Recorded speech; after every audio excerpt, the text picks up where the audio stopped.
Hello guys, ఈరోజు సింపుల్గా ఈజీగా ఎగ్ ఫ్రైడ్ రైస్ ఎలా చేసుకోవాలో చూపిస్తాను. ఇంట్లో ఏ వెజిటేబుల్స్ లేనప్పుడు ఈ ఫ్రైడ్ రైస్ని ట్రై చేయండి. చాలా ఈజీగా సింపుల్గా అయిపోతుంది. ఆయిల్లో కరివేపాకు, ఆనియన్స్, పచ్చిమిర్చిని యాడ్ చేసుకుని బాగా ఫ్రై చేస్తాను.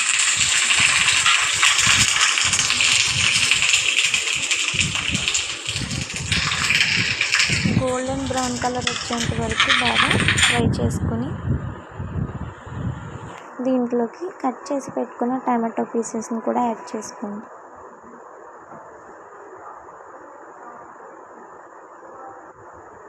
ఇది కూడా కొంచెం ఫ్రై అయిన తర్వాత దీంట్లోకి కొంచెం సాల్ట్ యాడ్ చేసుకోండి. సాల్ట్ యాడ్ చేసుకుంటే కొంచెం ఫాస్ట్గా ఫ్రై అవుతుంది.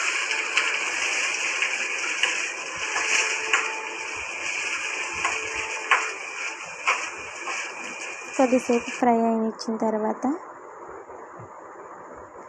దీంట్లోకి ఎగ్స్ని యాడ్ చేసుకుందాం. మీ ఇష్టం, మీకు ఎన్ని ఎగ్స్ కావాలి అనుకుంటే అన్ని ఎగ్స్ని యాడ్ చేసుకోండి. నేనైతే 2 ఎగ్స్ని యాడ్ చేస్తున్నాను. ఎగ్స్ వేసిన వెంటనే కలుపుకోకూడదు, కొద్దిసేపు అలా ఉడకనివ్వండి.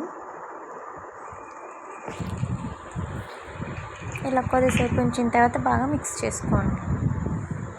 ఇలా మిక్స్ చేసుకున్న దాంట్లో పసుపు, కొంచెం కారం యాడ్ చేసుకోండి. బాగా మిక్స్ చేసుకోండి. రెండు కలిసేంతలా బాగా మిక్స్ చేసుకున్న తర్వాత దాంట్లోకి రెడ్ చిల్లీ సాస్, టమాటో సాస్ని యాడ్ చేసుకోండి. మీ ఇష్టం, మీ ఇంట్లో వెనిగర్ ఉంటే వెనిగర్ని కూడా యాడ్ చేసుకోవచ్చు. నేనైతే స్కిప్ చేశాను. దీంట్లో చికెన్ మసాలాను బాగా యాడ్ చేసుకుని బాగా మిక్స్ చేసుకోండి. అలా ఒక 2 మినిట్స్ ఫ్రై అవ్వనివ్వండి.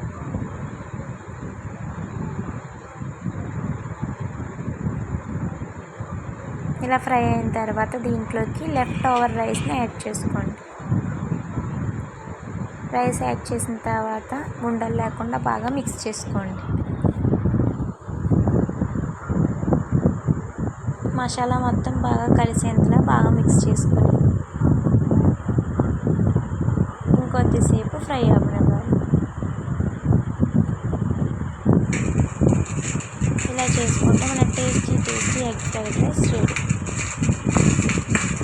మీకు వీడియో నచ్చినట్లయితే లైక్ చేయండి, షేర్ చేయండి, సబ్స్క్రైబ్ చేసుకోండి.